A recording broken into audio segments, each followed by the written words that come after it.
Fakta baru penyebar video Syur Selebgram Garut, pelaku sebut biar semua orang tahu.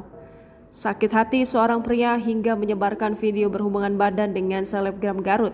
Aksi Graha Adi Sucipto berusia 22 tahun menyebarkan video panas pedangdut Garut gara-gara cintanya tidak direstui orang tua korban.